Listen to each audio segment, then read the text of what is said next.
Assalamualaikum warahmatullahi wabarakatuh. Hai guys, kami dari kelompok 5 akan mempresentasikan hasil diskusi kami mengenai senyawa tanin. Izinkan saya memperkenalkan anggota saya. Yang pertama Muhammad Hanif Nurul Fikri, yang kedua Citra Puspitasari Handayadi, yang ketiga Putri Aulia Agustina, dan saya sendiri Iftitah Nurmansyahingrum, dan yang terakhir Lukman Hakim Yusuf, dan dibimbing oleh Ibu Amir Pratiwi, SSI MSC. Materi selanjutnya akan disampaikan oleh rekan saya. Dipersilahkan. Tanin. Tanin merupakan suatu senyawa polifenol yang memiliki berat molekul besar yang terdiri dari gugus hidroksi dan beberapa gugus yang bersangkutan, seperti karboksil, untuk membentuk kompleks kuat yang efektif dengan protein dan beberapa makromolekul. Tanin terdiri dari dua jenis, yaitu tanin terkondensasi dan tanin terhidrolisis. Kedua jenis tanin ini terdapat dalam tumbuhan, tetapi yang paling dominan terdapat pada tanaman adalah tanin terkondensasi. Senyawa tanin merupakan senyawa yang termasuk golongan senyawa flavonoid, karena dilihat dari strukturnya yang memiliki dua cincin aromatik yang diikat oleh 3 atom karbon. Sifat fisika senyawa tanin yaitu jika dilarutkan ke dalam air akan membentuk koloid dan memiliki rasa asam dan sepat. Dan jika dicampurkan dengan alkaloid dan gelatin akan terjadi endapan. Sedangkan sifat kimia senyawa tanin berupa senyawa kompleks dalam bentuk campuran polifenol yang sulit dipisahkan, sehingga sulit mengkristal. Senyawa tanin dapat membentuk kompleks dengan protein melalui interaksi hidrofobik. Kemudian dari ikatan tersebut akan terjadi denaturasi dan akhirnya metabolisme sel terganggu dan membunuh sel bakteri.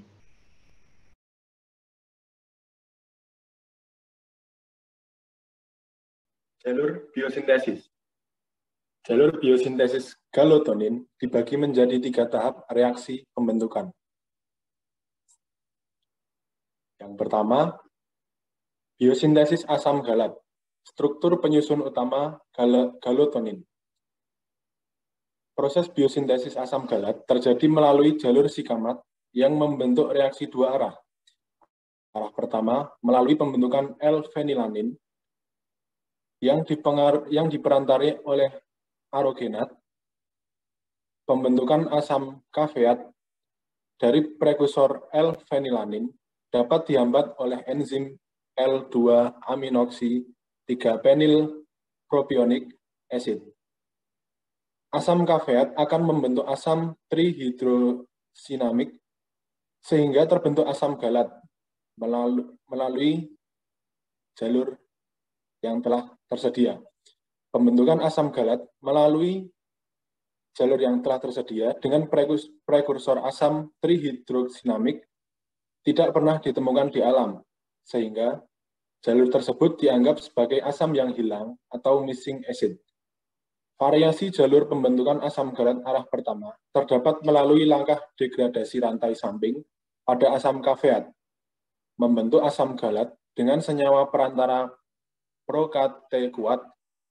Pembentukan asam galat dengan prekursor Kate kuat tidak pernah dilakukan pengamatan lebih lanjut. Arah kedua, pembentukan asam galat dari asam 3-dehidroksikimat yang dapat diubah dengan cara kimia oksidasi ringan, misalnya Cu, atau asam pro-T kuat dengan memanaskan HCl, serta 3-dehidroksikimat. Terbentuknya asam galat melalui proses hidrogenasi pada atom C, pentagaloglukosa. Tahap kedua yakni biosintesis atau pembentukan pentagaloglukosa dimulai dari reaksi uridin 5-difosfat glukosa dengan asam galat yang kemudian membentuk beta-glukalin. Penggantian atom hidrogen pada 4 gugus hidroksil dengan 4 gugus galoil pada beta-glukogalin yang disebut dengan reaksi galoilasi. Reaksi galoilasi dimulai dari gugus hidroksil ke-1, ke-6, ke-2, ke-3, dan yang terakhir ke-4. Reaksi galoilasi akan membentuk 1, 2, 3, 4, 6 pentagaloiglukosa dengan bantuan enzim galotransferase. Tahap ketiga merupakan pembentukan langsung menuju senyawa golongan galotanin dengan galoilasi struktur dari 1, 2, 3, 4, 6 pentagalolglukosa, membentuk karakteristik ikatan metadepsida antara gugus galat yang menghasilkan heksa, hepta, dan oktagalolglukosa. Gugus OH fenolik digunakan dalam menghubungkan dua molekul galat, berbeda dengan karakteristik alfiatik dari gugus poliol OH dalam inti molekul beta-glukogalin, bertindak sebagai donor asil dalam berbagai reaksi pembentukan galotanin.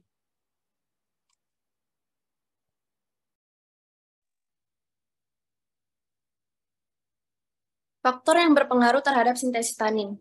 Sintesis tanin dapat dipengaruhi oleh berbagai faktor, antara lain ada faktor genetik, jalur sintesis, hidrolisis, kompleks protein, dan faktor lingkungan. Pengaturan biosintesis tanin terhidrolisis dan terkondensasi dipengaruhi oleh faktor genetik. Sintesis tanin terhidrolisis bercabang langsung dari jalur sikimat, sedangkan tanin terkondensasi berasal dari jalur flavonoid, salah satu cabang jalur fenilpropanoid. Faktor lingkungan abiotik sintesis tanin dapat memodifikasi sintesis tanin pada daun seperti CO2, cahaya, status mineral, dan terjadinya perlukaan pada bagian tanaman.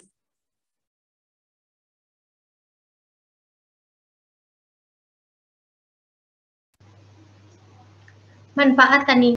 Beberapa manfaat bagi tanaman. Yang pertama, tanin dapat berperan sebagai zat anti pakan terhadap serangga herbivora dan hewan pengerat. Yang kedua, tanin dapat berkaitan dengan protein dalam sel tanaman, membantu melindungi dan menjaga stabilitas struktural protein. Yang ketiga, tanin dapat berperan dalam regulasi pertumbuhan tanaman. Beberapa manfaat bagi manusia. Yang pertama, tanin memiliki sifat astrigen yang berarti dapat mengencangkan dan melindungi jaringan di saluran pencernaan. Yang kedua, tanin memiliki aktivitas antioksidan yang disebabkan oleh radikal bebas. Yang ketiga, tanin dapat membantu mengatur kadar gula darah dan mengurangi resistensi insulin. Dan yang keempat, tanin memiliki sifat antimikroba yang dapat membantu melawan bakteri, virus, dan jamur. Selanjutnya, yang terakhir itu cara ekstraksi. Cara ekstraksi dapat dilakukan dengan berbagai cara. Yang pertama ada maserasi, kemudian sokletasi, dan perkolasi. Maserasi merupakan metode ekstraksi dengan cara merendam serbuk sampel dalam pelarut yang sesuai dalam temperatur kamar. Kemudian sokletasi adalah ekstraksi dengan cara serbuk sampel ditempatkan dalam klonsong yang telah dilapisi kertas saring pelarut, dipanaskan dalam labu alas bulat sehingga menguap dan dikondensasikan oleh kondensor. Kondensor bola ini menjadi molekul-molekul pelarut yang jatuh ke dalam klonsong, melarutkan zat aktif di dalam sampel, dan pelarut telah mencapai permukaan kertas saring. Seluruh cairan akan turun kembali ke labu alas bulat melalui pipa kapiler hingga terjadi sirkulasi. Kemudian, perkolasi adalah ekstraksi yang dilakukan dengan cara serbuk sampel dimaserasi selama 3 jam, kemudian dipindahkan ke dalam bejana silinder yang bagian bawahnya diberi sekat berpori. Cairan pelarut dialirkan ke atas ke bawah melalui sampel tersebut. Pelarut akan melarutkan zat aktif dalam sampel yang dilalui sampai keadaan jenuh. Kemudian kami ambil salah satu contoh, yaitu daun Averrhoa blimbi yang telah dipotong kecil dimasukkan ke dalam kertas saring sebanyak 25 gram, kemudian diletakkan dalam soflet. Metode ini menggunakan cara ekstraksi dengan metode sekretasi. Ekstraksi ini dilakukan secara kontinu pada waktu 30, 60, 120, 240, dan 480 menit, diambil 20 ml, ekstrak untuk diambil untuk analisis kadar tanin.